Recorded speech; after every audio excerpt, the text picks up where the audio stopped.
going to talk about what I know about funding and technical support for watershed groups. I'm going to focus on the areas I'm involved with. I'm sure there's lots more. Next slide. Sorry, I have a pet peeve about automatically putting my text in gray. I missed turning that one back to black when I put it together. All right, so the table of contents is I'm going to start with financial assistance, then go to technical assistance. The financial assistance I've divided into two categories: the smaller grants that are really focused on what you want, and then the larger grants which have agendas of their own. Next slide. And then I'll talk a little bit about the West Virginia Watershed Network. And I'm not going to talk about this, but by way of other watershed groups are, well, they should pound the pavement for absolutely everybody who might help them, and start with those who might, and you will find those who will. And that certainly includes county commissions, town councils, colleges and universities, and businesses and chambers of commerce. Next slide.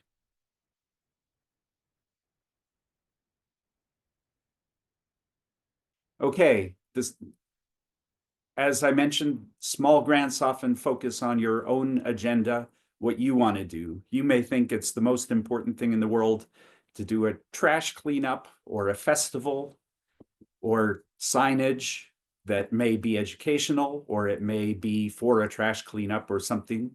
You may need monitoring supplies. You may need a gizmo that'll check the pH of the water that's coming out, or you may need analytical feeds. You may need to send away water to test the fecal coliform so that you know that you might want to educate people about this is not clean water to wade or play in. Some companies use small grants some watershed groups use small grants for insurance. Some have offices and need it for rent and utilities. So I'm not saying that Stream Partners, West Virginia mini grants, and Try This mini grants could all hit all of those. Stream Partners could hit all of those. I'm not sure about the others. But the point I'm trying to make is that these smaller grants are really focused on what you need, on your agenda. And I have a collection of links at the end of the presentation where you can get at those three programs. Next slide, please. Okay, Stream Partners. The story with that is that watershed groups can apply for $5,000 each year. Projects must be accomplished within 1 calendar year. That's the link, and I'm pretty sure I've got it at the bottom. It's on a very set schedule. You apply by September 15th for the following year. The performance period is January 1 through December 31st. And it's often the first funding that a group gets, and it can lead to victories and momentum. And the way to get at those is by contacting your basin coordinator. Tali and other Pennsylvanians, I apologize for being so West Virginia centric. Next slide, please. All right, another one of those is the West Virginia Rivers Coalition mini grant program. And they don't want your organization to be too big. They want to support the people starting up. The activities must occur in West Virginia. They're designed to empower and engage citizens through activism and advocacy, and align with one of the Rivers Coalition focus areas. And the projects include training, petition drives, advocacy, community, and the link is sitting there, and also it's at the bottom of the presentation. Next slide, please. Try This mini grants. They are focused on health and healthy activities. So they fit really well with rail trail or trail activities and water trail activities. Some groups have used them for things like setting up weekly meetups for paddling. And there are a lot of people who say the way to get people active on your river is to make them love it, and the way to make them love it is to put them in it or on it, paddling. And groups have even used it to buy kayaks. Next slide, please. All right, now I'm moving into the bigger grants where you have to fit into their agenda. The clean, all right, non-point source program. It's called Section 319 of the Clean Water Act, and the agenda is to decrease non-point source pollution. And it's federal money administered by West Virginia DEP, and there are lots of requirements and lots of jargon that goes along with it. The amounts can be substantial, a few $100,000. They do require a lot of match. They require 60-40 match. So the non-point source program could put in 150, and you'd need to find 100. We're talking thousands from somebody else. There's a long timeline, and it does allow some operating costs. So that's another source you could pay rent, for instance. Next slide, please. This is just a little bit of the jargon and steps that non-point source funding is all related to. And I mostly put it up to say that there's a big context, but I'll go through it a little bit anyway. So the Clean Water Act, it aspires that all the streams in the United States will be fishable and swimmable. And the way it does that, it says, okay, states, you set water quality standards. You define what fishable and swimmable means. And then states, you go ahead and assess your streams and tell us how many and which ones are meeting standards and which ones are not meeting standards.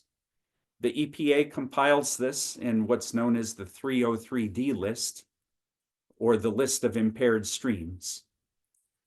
And then the Clean Water Act says, okay, states, for your impaired streams, you have to come up with an analysis of where the pollution comes from. They're called TMDL. TMDL stands for Total Maximum Daily Load. I'll talk a little bit more about that. And TMDLs are a pollution budget for streams. Basically, how much pollution is coming into the stream before it fails to meet standards, and how much pollution would you have to take out in order for that stream to meet standards. A very important role of the TMDLs is that they distinguish what is point source and what is non-point source pollution. All right, so the grants that I'm talking about are all about non-point source, so I'm going to leave the point source aside. And the next step for the non-point source is that somebody can be a watershed group. It can be somebody the watershed group hires as a consultant. It can be somebody who just feels like it. They write a watershed-based plan, and that's essentially a list of projects that you do that will make the stream meet standards. And once you've got a plan approved, you can apply for non-point source funding. Next slide, please. Okay, total maximum daily loads. Again, that's how much pollution can come into a stream that will not make it exceed the threshold set by the standards. That will not, so the amount that it can tolerate before the standards are violated. They determine what is point source and what is non-point source. Point source pollution is addressed by modifying discharge permits. If you are a factory or a sewage treatment plant, you discharge your pollution through a discrete conveyance, and you need a permit for that. And if the TMDL determines that the pollution is point source, then, and if the point source pollution is causing the stream to fail to meet standards, then the state has to ratchet down on those discharges so that there will be less chance of violating the standards. If the pollution is determined to be non-point source pollution, then the EPA provides funds to the state, and the state uses those to install best management practices that will reduce the non-point source pollution. Next slide, please. This is an example of what TMDLs wind up looking like. Each row is the pollution of a particular pollutant, assigned to a sub-watershed. And then it says from these different sources, how much is coming and how much has to be reduced. So if your screen is bigger than mine, you can see that in sub-watershed 13, there's quite a bit of iron coming from abandoned mine lands. There should only be that 417, which is the allocated load. And so in that sub-watershed, we have to reduce 99%. Yeah, 99% of the pollution. If I'm reading the percentage wrong, I apologize. So you can see that they're quite detailed, and they give you quite a lot of geographic information as well. Next slide, please. Okay, so once you have a TMDL and once you write that watershed-based plan, you can propose a project. Here's some information about the projects. The goal is to reduce pollution to a particular stream. They should cause a stream segment to stop violating water quality standards. They are for installation of the BMP, and the operation and maintenance of that project has to be covered by a different resource or partner. The program only supplies 40% of the resources needed for the grant. The project has to be completed within the performance period, and that's pretty long, but often not long enough. The funding provided is reimbursed. It is not provided upfront. And so here's some examples of how the timeline works. So a fiscal year, we're in federal fiscal year 2025 right now, and that's fiscal year started October 1st of 2024, and it goes to September 30th of 2025. The state fiscal year is different, and that comes up sometime, but the federal fiscal years are October to September. All right, so the next application round is going to be for FY26 funds. And to get those, you apply by May 1st or around May 1st of 2025. Maybe around October 1st, the funds will be available of 2026. So that's something like 17 months of waiting. It's kind of a slow boat. But if you get those funds, then that work has to be done by September 30th of FY plus 4. So for FY26 funds, it would be September 30th of 2030. And that's a super duper serious deadline. Now, if you're looking for funding to write one of the watershed-based plans, the best bet is to get in touch with us, not to drop it on May 1st. Although if you drop it on May 1st, the proposal will not get lost. People will try and fit it in somewhere. Next slide. All right, so another source of pretty big funds is the Office of Surface Mining Reclamation and Enforcement Watershed Cooperative Agreement Program, and everybody calls it WCAP pretty much. It is aimed at nonprofit organizations. Excuse me. So WVWRI helps with a lot of these projects. That's Haley and Rachel and all the people putting on the webinar. And they can apply for the non-point source program funds, but they are not really eligible to apply for the WCAP funds. Those are aimed at the watershed group. The program is even called not-for-profit AMD reclamation. The goal is to supply 40% of the resources, almost as if it's tailored to fit the 60-40 requirement. They actually prefer to do less than 40%, but they can do up to 40. The contact in West Virginia is Chris Hayner, and there's an excellent document list. There's an excellent document that explains exactly what has to be in the application, and that's at that link, which is also below. The funding is mainly for construction, and there's a practicality of the timeline that you have to monitor for a year before you apply for them. And that's something to build into your timeline. Next slide, please. All right, now I'm going to technical assistance. And what I'm really focusing on is the West Virginia Watershed Network. The mission of that network is to provide resources helpful to watershed groups, to provide opportunities for watershed groups to meet, learn from each other, and team up, to raise consciousness about watershed groups, their work, and their mission, and to recognize and celebrate the efforts and accomplishments of watershed groups. Who is it? It's the usual suspects.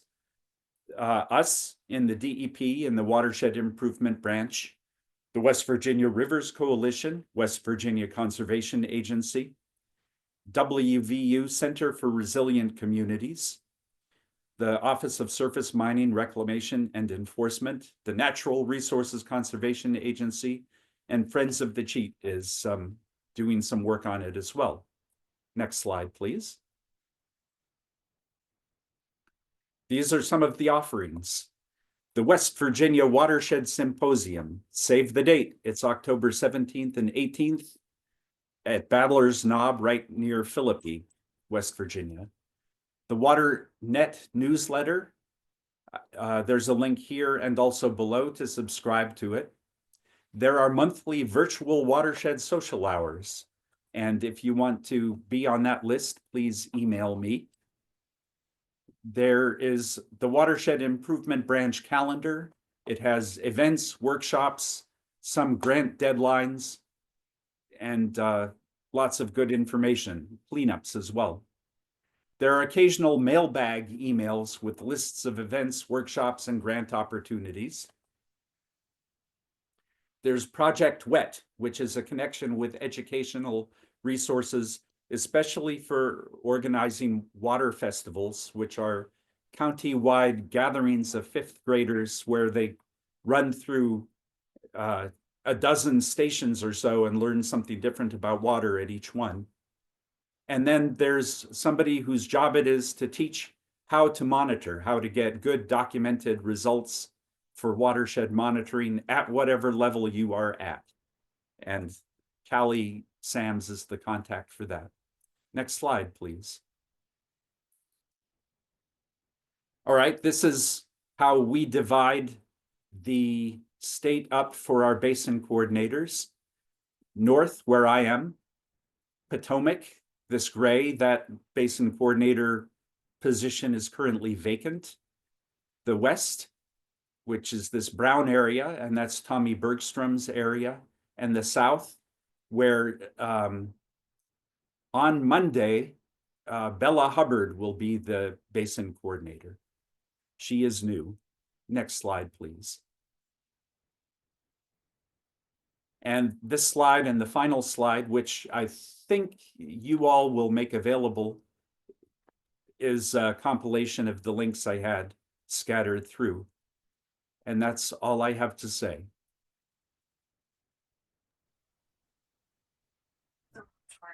Yes, these slides will be sent out in our follow-up communication that will be happening tomorrow. So again, thank you so much for that very informative presentation. Now we will go to Tali. You should be able to screen share, so go ahead and try that out. And I will let you get started. Thank you.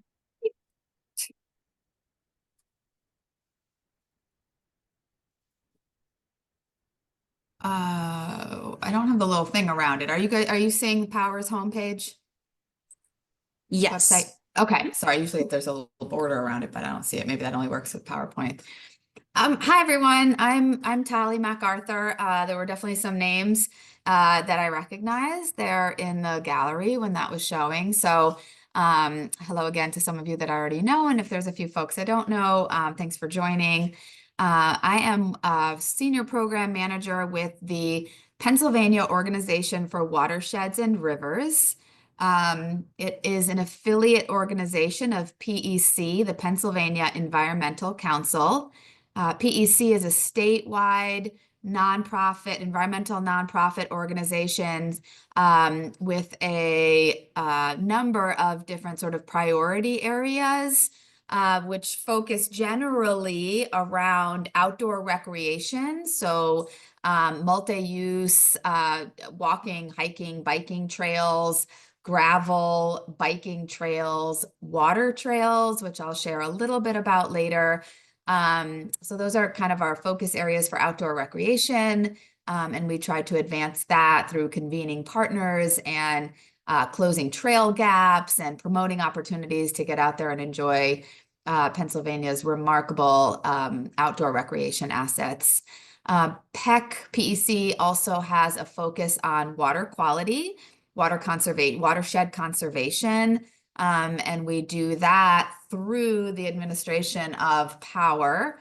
We work with our local and regional community-based watershed organizations. We also have a pretty robust green stormwater infrastructure kind of program. So trying to work with partners and municipalities to install, maintain, promote sort of green, natural stormwater infrastructure for flood control. And then PEC also has a pretty robust advocacy and policy program around a lot of different things, but with a focus on energy and just making advancing smart energy choices for Pennsylvanians.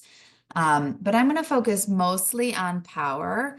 And I don't have a PowerPoint presentation because I was telling Haley that really what that would be is just a bunch of slides talking about our programs.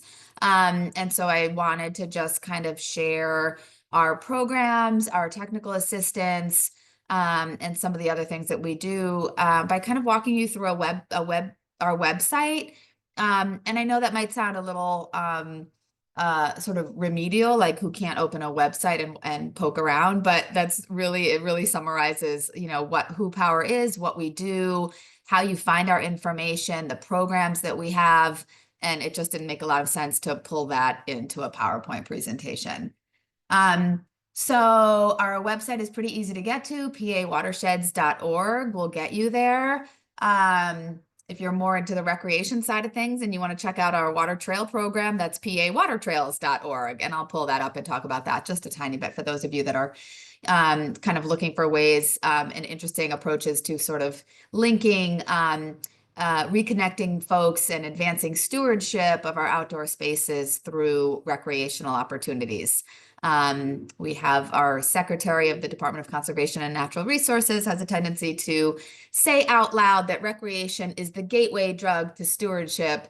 And that is one particular drug that we push in Pennsylvania. So trying to get people interested in the outdoors by getting them to first play outside and see just how amazing that is. And then recognizing that, hey, these are spaces really worth saving. I'm jumping around a little bit because it's been a really busy week.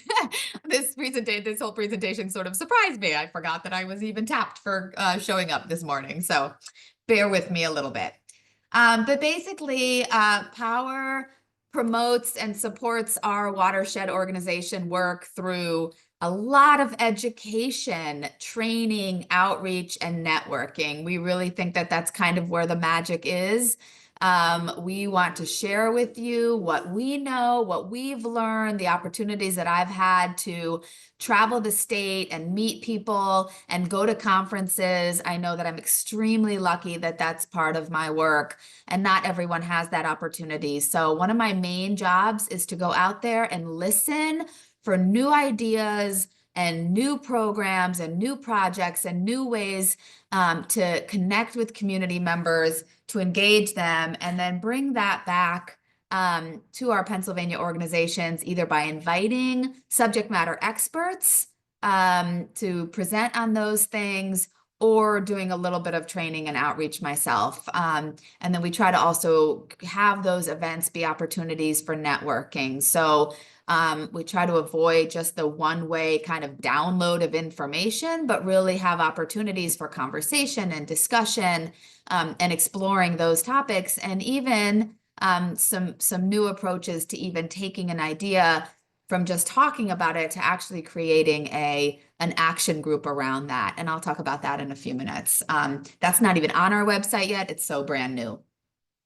But our homepage is fairly straightforward and easy to navigate. There are a few things that, despite our best efforts, have gotten buried and require the dreaded 3 clicks, more than 3 clicks before you get there, which we know kind of loses people along the way, but there's only kind of so much you can do.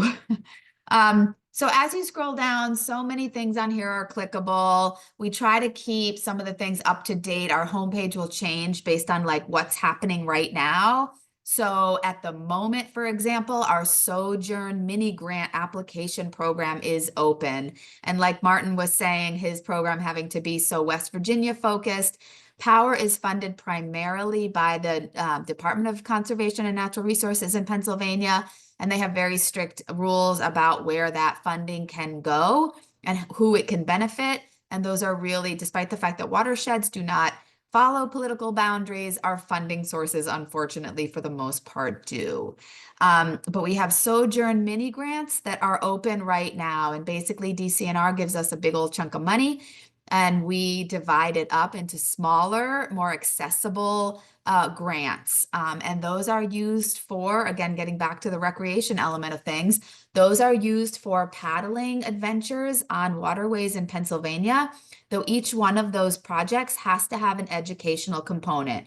So it's more than just funding somebody's 1, 2, 3, 7-day vacation. They need to get some educational and stewardship opportunities during that paddle. And that is open to organizations, nonprofit organizations, municipalities, and municipal entities that are interested in hosting an event. And you can apply for a mini grant to help offset some of those costs. We're really looking for projects that bring new folks to our waterways. So really focus on inclusivity and welcoming and getting new faces and new people on our waterways, so that we can share with them just how amazing they are, and the fact that they don't take care of themselves, that they need stewardship to maintain those waterways in the pristine conditions for to at least meet, be available for recreational opportunities. We just announced our River of the Year. So Power also administers, with the support of DCNR, what we call our Pennsylvania River of the Year. Organizations can nominate a river, and there's a selection process to pick about between 3 and 5 of those nominated rivers, and then they go up for public vote. That's how we've been doing it for a number of years. Basically, the organization that nominated the river gets the vote out and really uses it as an opportunity to show off about their organization and the river, and people come online and they vote for their favorite river of the year. And this year's river is the Delaware River. So we've announced that. I hope this takes you to the right place. So this is our, this will take you to our press release about the river of the year. It was just announced. But when things really get going this year, you can click on the River of the Year, celebrate the River of the Year, and there will be all kinds of, so last year, okay, so we're still working on updating some of this. This is brand new. So last year we celebrated the Allegheny. This will be updated with the Delaware. And this is where you will find all kinds of information of what the organizations are doing to celebrate the river. So it's paddling events, it's cleanups, it's celebrations, it's festivals, and we'll have all of that listed here. Again, this was just announced, so we're working on updating this. One other really cool tool that we have in this one is, unfortunately, and Haley, you're gonna have to give me like the wave because I've not been watching the clock. Another really cool tool that we've developed is called our interactive watershed map. It's not the most interactive thing in the whole world. It's one of those ones that's a little bit buried. But it's kind of cool because it helps us to visualize where Pennsylvania's community-based watershed organizations exist around the state. And we have several different layers that you can turn on and off. So the kind of light pink areas that you see are individual watershed organizations and what we call their service areas.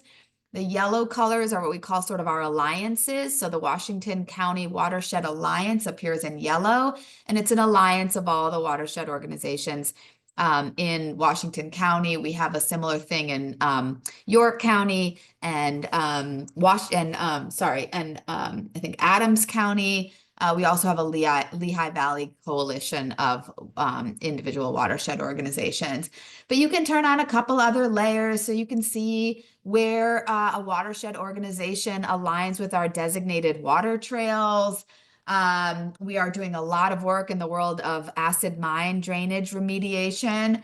So you can see, hey, what watershed organizations might be doing work in our bituminous coal regions in Pennsylvania, or which watershed organizations are located and maybe working to restore our waterways and our anthracite AMD areas. So those are just some layers you can turn on and off. A couple in here have been used for grant applications and whatnot, so they're not maybe quite as relevant. But we just feel that this is a really great way to see if you're a member of the public and you want to join a watershed organization or learn more about what organization in your watershed is acting as the eyes and ears on your watershed. You can go on this map and click on it. So kind of closer down here to our kind of West Virginia. So Jacobs Creek Watershed Association, it'll give you the website, the basin, and the county that it's listed in. And then you'll see that there's a number of different layers turned on right now. So you'll see that if you click right here, Jacobs Creek is in our bituminous coal region. It's in Westmoreland County, overlaps with, so anyways, and then there's some other organizations around here. So depending where you click on the map, you can learn more about the different organizations and you can contact them. So that is, and on our website, you always want to hit the back button, not the close button, or you'll come right out of it. So these are some of the other kind of tools and resources that we have available. So if I learn about, new reports or projects or programs, I try to put them on this website. So that's our tools and resources for watershed organizations. I'm going to go back to the homepage just real quick because I want to talk about, we have another mini grant program. Again, you'll hear the theme of recreation access kind of woven throughout a lot of our work. So this is a mini grant program for new, enhanced, and improved access to our waterways. So launches, access points. We have funding. This is a statewide program, so it's available across the state. We have plenty of money to give away. So if you know anyone in Pennsylvania that wants to design, construct, improve, enhance a new watershed, a new access to a paddleable, navigable waterway, check out our mini grants. I'll talk about insurance in a moment because I want to make sure that I don't miss out on our trainings that we've had and that we are having upcoming. So as you scroll down on our homepage, we have a section here, what's happening in 2025. There are 3 separate tabs that you can click on here for information. So upcoming, we have we host at least 1, if not more, webinars, or what we call conversation cafes. So the webinars are a little bit more training, and our conversation cafes are talking about a really neat initiative, having a presenter for a little while, but it's much more interactive and exploratory. So coming up, our next one, it's you can register today for it if you want. Don't multitask, though, do it afterwards. But we have an upcoming conversation cafe that I'm really excited about. It's inspirational, it's beautiful. It's not going to be just a download of like, here's something you need to know about and do. It's just an opportunity to just be inspired and to think about new ways of getting your constituents to connect with you through art. That's been a theme that Power has been looking at since about 2023. But you know, you're encouraged to register for that. So there's a couple of different ways to get, you know, I know people bounce about around websites in different ways. So you can register for that event through our, right here on the homepage. But you'll also note if you go up to Watershed orgs, we have a pretty robust page entitled Attend an Event. And this is what I was working on while Martin was presenting, listening with one ear and then working on this. But I just really wanted to inspire people to attend this event. Her artwork is phenomenal. I actually purchased one of her pieces of art that's hanging up in a room in my new house. But she's absolutely amazing. This is our upcoming event. So you can also find a little bit more information and register for this event. And all of our events are free, all our webinars, all our conversation cafes. We don't charge for any of those. And then this page is kind of really neat and can get a little bit overwhelming. We have hosted some in-person workshops. So we invite people to attend a project site, and we talk about the restoration project, how it was designed, what its intended outcomes are, how it was funded. And so we do meet in person and get to go outside a little bit for some of those occasionally. But we also have an enormous list of webinars that we've hosted in the past, almost all of which were recorded. Some of these say to contact me for the recording, but I'm working on actually getting the links directly in here, so it's not a 2-step process. But we have all kinds of information. We just hosted our own DEP. They are proposing new rules for water quality monitoring methods, and their comment period is open right now. So instead of just saying, hey folks, click on these 1,000 links from the DEP and decide if you want to comment on some changes to their proposed water quality monitoring methods. We actually invited someone from DEP to talk about those. So anybody who wants to comment on those proposed rule changes can be just a little bit more informed about the whys and wherefores of those. And we just hosted Jessica, who I think is on today. We hosted her last night for a beautiful discussion and conversation cafe. And you can already watch the recording of that if you weren't able to join us last night. So that is just tons of, you know, informational resources that we make available. Before I run out of time, the other big thing that Power does to support our watershed organizations and our sojourn, and our paddling event hosts, is that we provide some insurance opportunities for those. So managing risk is a big deal for a watershed organization, especially one that has volunteers attend events. So as you can imagine, general liability insurance can be complicated. It can be expensive. It can be very difficult for volunteers to try to wrap their brains around. So Power currently offers what we call a general liability umbrella insurance program. And that provides a significant amount of coverage, general liability coverage, to our watershed organizations for a very reasonable amount of time. Amount of money. And we are continuing to implement that this year, but we also are hosting a webinar for people who are interested in learning about it, as well as people who have had our insurance for a while, but maybe are kind of like unsure, like what's my coverage again? And what do I have to do to make sure I'm insured throughout the year? And what if I'm having an event that I didn't plan for, but it's suddenly happening? Like, how do I get that event covered? How do I get the volunteers covered? How do I get additionally insured for maybe the host organization or location for that event? So we're going to be talking about that on March 3rd. This is one you do not need to register for. You just have to contact us. We'll shoot you the Zoom link.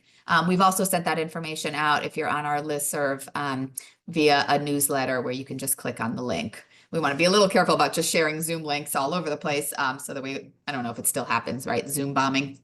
And then we, for a long time, POWER has been what's known as an affiliate member of the American Canoe Association.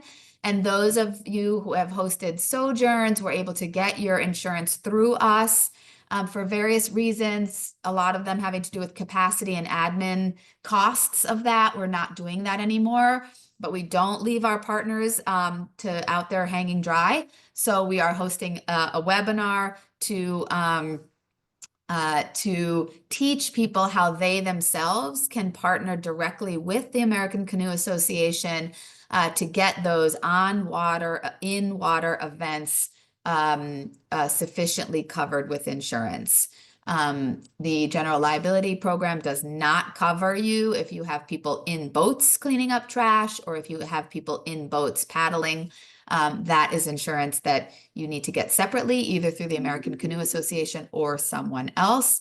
But we are hosting a webinar to make sure that everyone feels really confident in their ability to secure that insurance by partnering directly with the American Canoe Association. So I don't have any idea how much more time I have. So Haley, how am I doing? Do I need to wrap things up? Yeah, we can wrap things up. Thank you so much. Okay. Yeah, so so I would say insurance, our mini grant programs, our MAP, and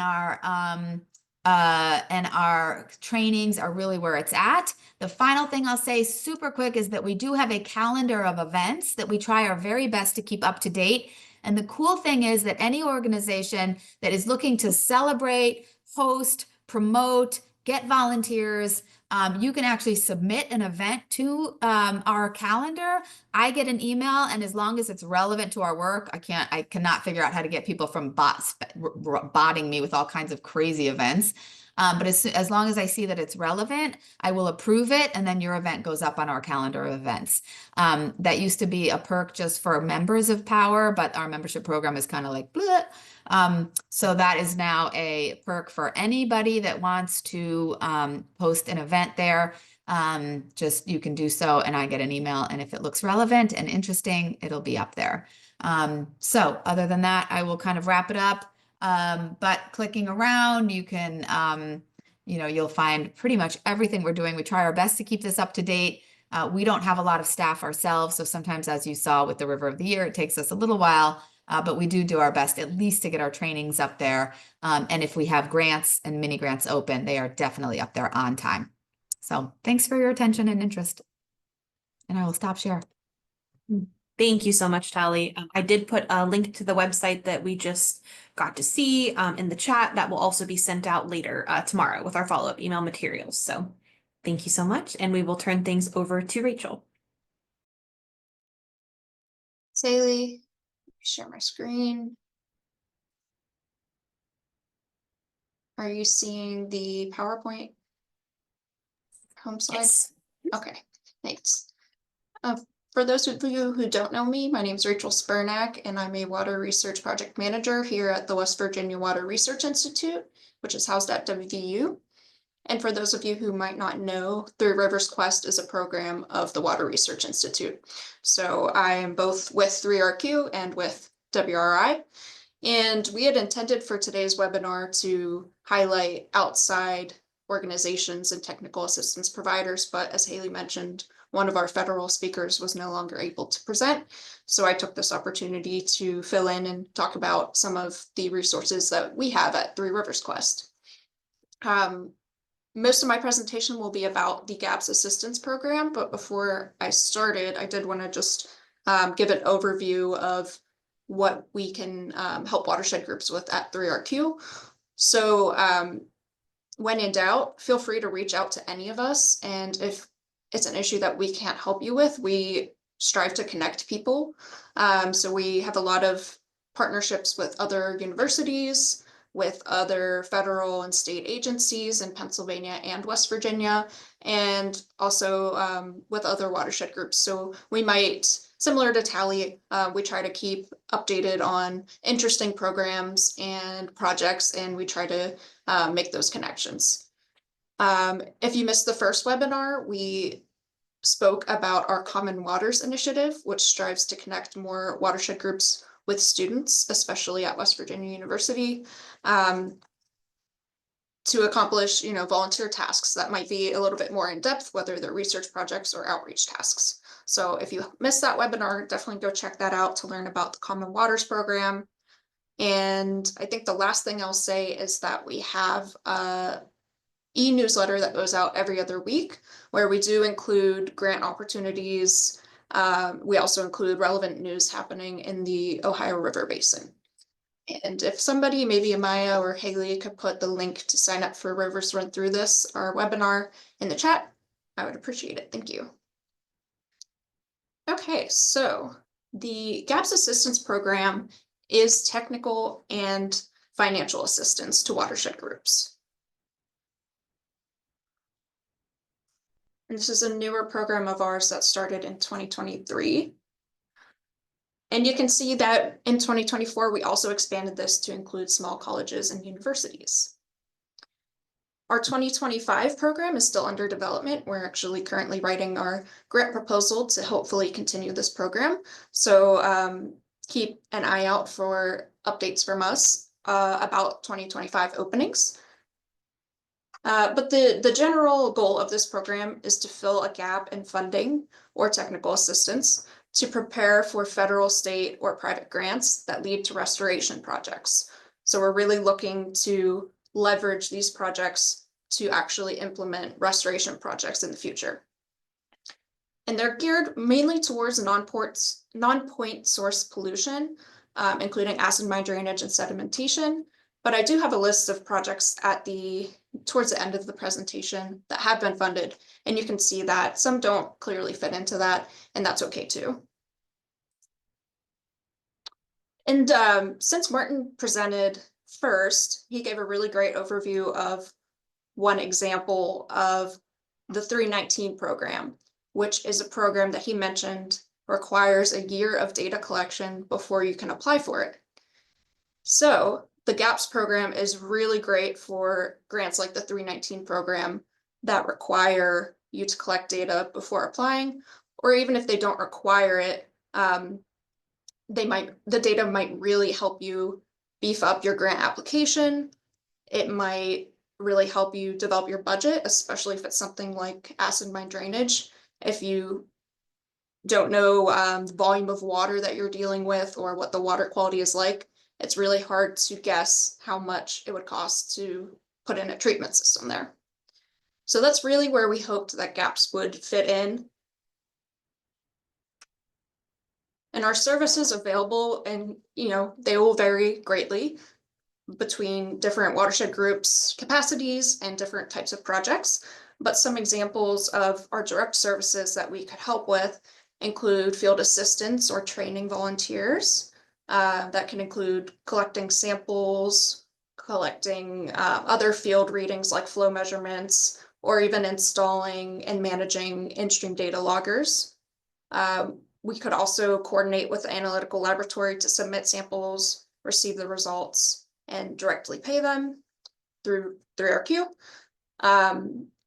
We could also help with data management. We have a Waters database, which is free, and we would host the data on that database, and it would be free and available for the watershed group to access at any point in the future and download through that as well. And we can also assist with searching for grants, helping to prepare for grants, and take these projects to the next level after data collection.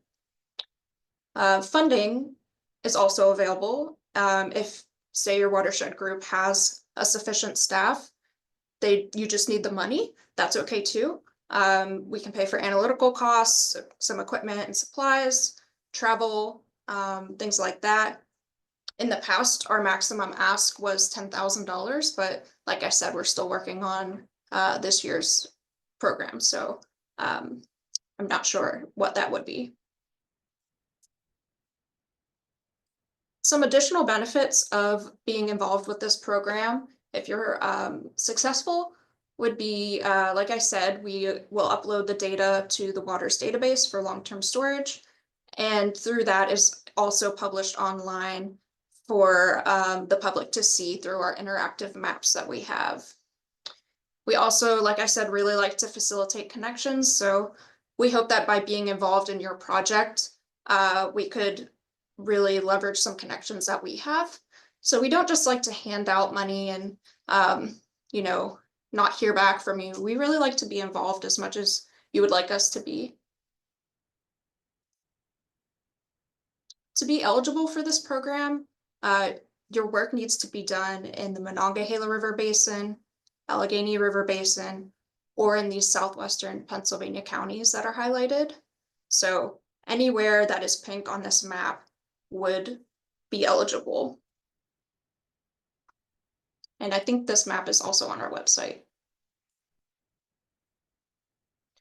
So these are just some examples of the GAPS projects that have been awarded to date for the last 2 years of the program.